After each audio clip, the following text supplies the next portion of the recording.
ഈ വരുന്ന ത്രിതല പഞ്ചായത്ത് ഇലക്ഷനിൽ നമ്മുടെ ചുനക്കര 8-ാം വാർഡിൽ സ്വതന്ത്ര സ്ഥാനാർത്ഥിയായിട്ട് മത്സരിക്കുന്ന മുജീബ് സാറാണ് നമ്മുടെ മുമ്പിലിരിക്കുന്നത്. അപ്പം സാറിനെ കുറിച്ച് നമുക്ക് ചോദിക്കാം, ബാക്കി വിശേഷങ്ങൾ കാണാം. എല്ലാവർക്കും നമസ്കാരം. സാറേ, നമ്മൾ ചുനക്കര 8-ാം വാർഡിൽ ഒരു എൻക്വയറി നടത്തിയ സമയത്ത് സാറ് സ്വതന്ത്ര സ്ഥാനാർത്ഥിയായിട്ട് മത്സരിക്കുമെന്ന് അറിഞ്ഞു. അതിൻ്റെ കാരണം എന്താണ്? ഞാൻ സ്വതന്ത്ര സ്ഥാനാർത്ഥിയായിട്ട് മത്സരിക്കാനുള്ള പ്രധാനപ്പെട്ട കാരണം കഴിഞ്ഞ ത്രിതല പഞ്ചായത്ത് തെരഞ്ഞെടുപ്പ് പ്രഖ്യാപനം മുതൽ പല രാഷ്ട്രീയ പാർട്ടികളും അവരുടെ സ്ഥാനാർത്ഥികളെ നിർണ്ണയിക്കാൻ ഉള്ള തിരക്കിട്ട ചർച്ചകൾ നടന്നു.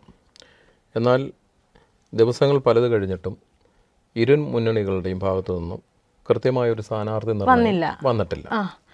അങ്ങനെയാണെങ്കിൽ നമ്മളുടെ നിലവിൽ ഇപ്പോഴുള്ള LDF-നായാലും UDF-നായാലും BJP-ക്കായാലും സ്ഥാനാർത്ഥികളുണ്ട്. അതിനകത്ത് UDF-ന് ഒരേ മുദ്രയിൽ 2 സ്ഥാനാർത്ഥികൾ തന്നെ മത്സരിക്കുകയും ചെയ്യുന്നു.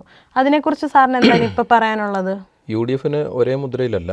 UDF-ന് മുസ്ലിം ലീഗ് കോൺഗ്രസും UDF-ൻ്റെ ഭാഗമാണ്. അപ്പോൾ അതിൽ മുസ്ലിം ലീഗ് ഏണി ചിഹ്നത്തിലും ഔദ്യോഗിക ചിഹ്നമാണ്, കോൺഗ്രസ് കൈപ്പത്തി ചിഹ്നത്തിലും ഔദ്യോഗിക ചിഹ്നത്തിലും മത്സരിക്കുന്നു. ഇത് 8-ാം വാർഡിൽ തന്നെ ശരിക്കും പറഞ്ഞാൽ ഒരു UDF-ൻ്റെ ഒരു സീറ്റാണത്. മറിച്ച് കഴിഞ്ഞ പ്രാവശ്യം LDF-ൻ്റെ സ്ഥാനാർത്ഥിയാണ് അവിടെ നിന്ന് ഒരു പ്രത്യേക സാഹചര്യത്തിൽ ജയിച്ചത്. ആ സ്ഥാനാർത്ഥി തന്നെ LDF-ന് ഇപ്പം നിൽക്കുന്നുണ്ട്. നമ്മളാണെങ്കിൽ ഇപ്പം ജനങ്ങളോട് സംസാരിച്ചപ്പോൾ സാറായിരിക്കും കൂടുതലും ജയിക്കുമെന്ന് നമ്മൾ ജനങ്ങളുമായിട്ട് സംസാരിച്ച് അവിടെ ഭാഗത്തു നിന്നും അറിയാൻ കഴിഞ്ഞത്. സന്തോഷം. അതെന്താണ് സാർ, അത്ര രാഷ്ട്രീയപരമായി കുട്ടിക്കാലം മുതലേ രാഷ്ട്രീയത്തിലായിരുന്നോ? തീർച്ചയായിട്ടും ഞാൻ ചെറുപ്പം മുതൽ ഈ വാർഡുമായിട്ടുള്ള എൻ്റെ അത്രത്തോളം ബന്ധം, ഇഴുകിച്ചേർന്ന ഒരു ബന്ധം, ഓരോ കുടുംബത്തിലും എനിക്ക് സ്വാതന്ത്ര്യമായി കയറി ചെല്ലാനുള്ള പരിചയം, എനിക്ക് ഈ വാർഡിലെ മുഴുവൻ ജനങ്ങളെയും പേരെടുത്തറിയാം. അതുപോലെ തന്നെ എന്നെയും ഈ വാർഡിലെ ജനങ്ങൾ സുപരിചിതനാണ്. ഇതേ ഒരു കാര്യം തന്നെയാണ് നമ്മുടെ 9-ാം വാർഡിലും നടക്കാൻ പോകുന്നതെന്ന് നമ്മൾക്ക് ഇങ്ങനെ എൻക്വയറി നടത്തിയപ്പോഴും നമ്മൾ തിരക്കിയപ്പോഴും അറിഞ്ഞത്. അതിനെപ്പറ്റി സാറിന് എന്തെങ്കിലും പറയാന്? ചുനക്കര 9-ാം വാർഡിലും ഈ ഒരു പ്രതിസന്ധി നിൽക്കുന്നു. കോൺഗ്രസിൽ തന്നെ സ്ഥാനാർത്ഥികൾ 2 പേര് നിൽക്കുന്നു, LDF-നും ഒരു സ്ഥാനാർത്ഥി നിൽക്കുന്നു. അപ്പം ശരിക്കും പറഞ്ഞാൽ കോൺഗ്രസിൻ്റെ ഒരു പിടിപ്പുകേട് തന്നെ എന്ന് വേണം പറയാൻ. കൃത്യമായ ഒരു സ്ഥാനാർത്ഥിയെ നിർണയിച്ച് തുടക്കം മുതൽ ആ ഒരു വാർഡിൽ ആ വാർഡ് നിലനിർത്തണമെന്നുള്ളൊരു ചിന്ത കോൺഗ്രസിൻ്റെ നേതാക്കന്മാർക്ക് ഇല്ലാതായിപ്പോയി എന്നുള്ളതാണ് ഇതിൻ്റെ അല്ലേ? അതെ. അങ്ങനെയാണെങ്കിൽ ഇനി തെരഞ്ഞെടുപ്പിന് മുമ്പോട്ട് സാറ് നിൽക്കുവാണോ സ്വതന്ത്ര സ്ഥാനാർത്ഥിയായിട്ട് തന്നെ? എനിക്ക് ചില പ്രത്യേക തീരുമാനങ്ങളുണ്ട്.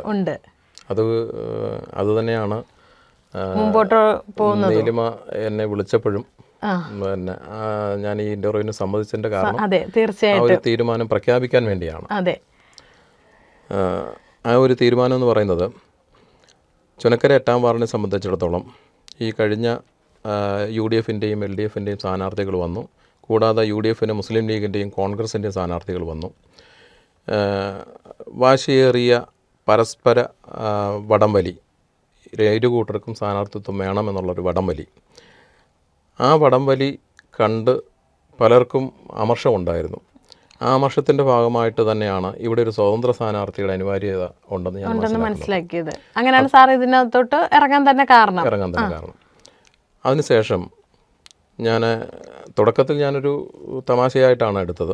എങ്കിലും എൻ്റെ സുഹൃത്തുക്കളോട് ഞാൻ പറഞ്ഞപ്പം എനിക്ക് വേണ്ടി എൻ്റെ സുഹൃത്തുക്കൾ പെട്ടെന്ന് തന്നെ പോസ്റ്റ് തയ്യാറാക്കി ജനങ്ങളിലേക്ക് അറിയിക്കുകയും എല്ലാം ചെയ്തു. അങ്ങനെയാണ് നമ്മൾ അറിഞ്ഞത്. അങ്ങനെയാണ്.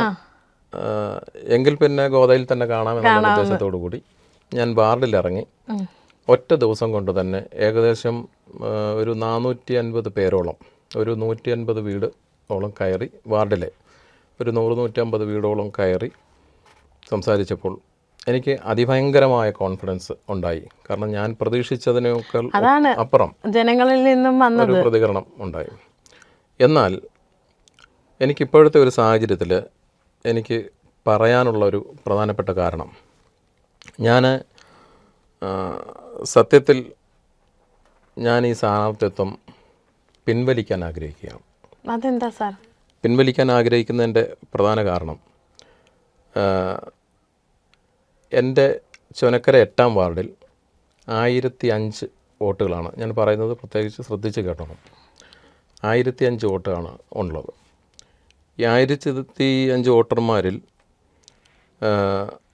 620ഓളം മുസ്ലിം വോട്ടുകളുണ്ട്. ഏകദേശം 45നും 55നും ഇടയ്ക്ക് ക്രിസ്തീയ വോട്ടുകളുണ്ട്. ബാക്കി വരുന്ന ഏകദേശം 325ഓളം വോട്ടുകളാണ് ഹിന്ദു വോട്ടുകളെന്ന് പറയുന്നത്. അപ്പോൾ സ്വാഭാവികമായിട്ടും ഈ നിൽക്കുന്ന LDFനായാലും UDFനായാലും സ്വതന്ത്രനായാലും ഈ നിൽക്കുന്ന 4 സ്ഥാനാർത്ഥികളും മുസ്ലിം കാൻഡിഡേറ്റാണ്. ഈ മുസ്ലിം കാൻഡിഡേറ്റായിട്ട് നിൽക്കുന്നവരും അവരുടെ രാഷ്ട്രീയ പാർട്ടികളും ഉറ്റുനോക്കുന്നത് മുസ്ലിം വോട്ടുകളിലേക്കാണ്. അവിടെയാണ് ഞാൻ വളരെ ചിന്തിച്ച ഒരു തീരുമാനം എടുക്കേണ്ടത്. കാരണം എപ്പോഴും മുസ്ലിം സമുദായം തെറ്റിദ്ധരിപ്പിക്കപ്പെട്ട ഒരു സമുദായമാണ്. ഇവിടെ സംഭവിക്കാൻ പോകുന്നത് ഈ 4 സ്ഥാനാർത്ഥികളും ഒരേപോലെ മുസ്ലിം വോട്ടുകളെ കണ്ണുവെച്ചുകൊണ്ട് അത്തരത്തിൽ പ്രവർത്തനം ആരംഭിച്ചാൽ ഈ ബാക്കി നിൽക്കുന്ന 1005 വോട്ടിൽ ഏകദേശം 850നും 900നും ഇടയ്ക്കുള്ള പോളിംഗ് നടക്കും. ഈ 850നും 900നും ഇടയ്ക്കുള്ള പോളിംഗ് നടക്കുമ്പം ഇവിടെ സംഭവിക്കാൻ പോകുന്നത് കാലങ്ങളിൽ ഏകദേശം ഒരു 120 ഓളം BJPയുടെ വോട്ടുകൾ അവിടെ ഉണ്ട്. ആത്യന്തികമായി ശരിക്കും പറഞ്ഞാൽ മെമ്പർഷിപ്പ് വോട്ടുള്ളത് ഒരു 80 കവിയില്ല. എങ്കിലും അവരോട് അനുഭവമുള്ളവരും എല്ലാം കൂടി ചേരുമ്പോഴും ഒരു 120ഓളം വോട്ടുകളാണ് അവിടെ നമുക്ക് BJPക്കായിട്ട് കിട്ടാൻ സാധ്യതയുള്ളത്. കഴിഞ്ഞ പ്രാവശ്യം 160 എന്തോ കിട്ടിയിട്ടുണ്ടായിരുന്നു. അപ്പോൾ ഇവിടെ സംഭവിക്കാൻ പോകുന്നത് ഇങ്ങനെ 4 പേരും മുസ്ലിം വോട്ടുകളെ മാത്രം കണ്ണുവെച്ചുകൊണ്ട് പ്രവർത്തനം നടത്തിയാൽ ഇത് സംഭവിക്കാൻ പോകുന്നത് ഈ 4 വോട്ടും, അതായത് 850നും 900നും ഇടയ്ക്കുള്ള പോളിംഗ് നടക്കുമ്പം 150 vote BJP vote permanent vote മാറ്റിവെക്കാം. ശേഷം ഈ മുസ്ലിം എന്നുള്ളൊരു പേര് വരുമ്പം സ്വാഭാവികമായിട്ടും ഹിന്ദു സഹോദരന്മാരെ തെറ്റിദ്ധരിപ്പിച്ചുകൊണ്ട് അവിടെ ഒരു ഹിന്ദു ഏകീകരണം വരാൻ സാധ്യതയുണ്ട്. തീർച്ചയായിട്ടും വരാൻ സാധ്യത.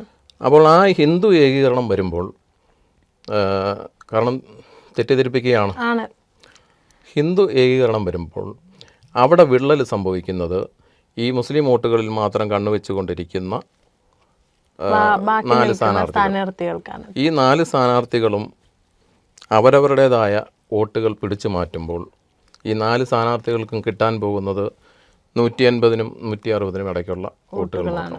അപ്പോൾ സ്വാഭാവികമായിട്ടും ഹിന്ദു ഏകീകരണം വരുമ്പം ആ ഹിന്ദു സഹോദരന്മാരെ തെറ്റിദ്ധരിപ്പിച്ചുകൊണ്ട് അവിടെ ഒരു ഏകീകരണം വരുമ്പോൾ അവിടെ BJPയുടെ സ്ഥാനാർത്ഥി ജയിക്കുകയാണ്. അപ്പം സാറിന് ഏതാള് ജയിക്കണമെന്നാണ് ആഗ്രഹം?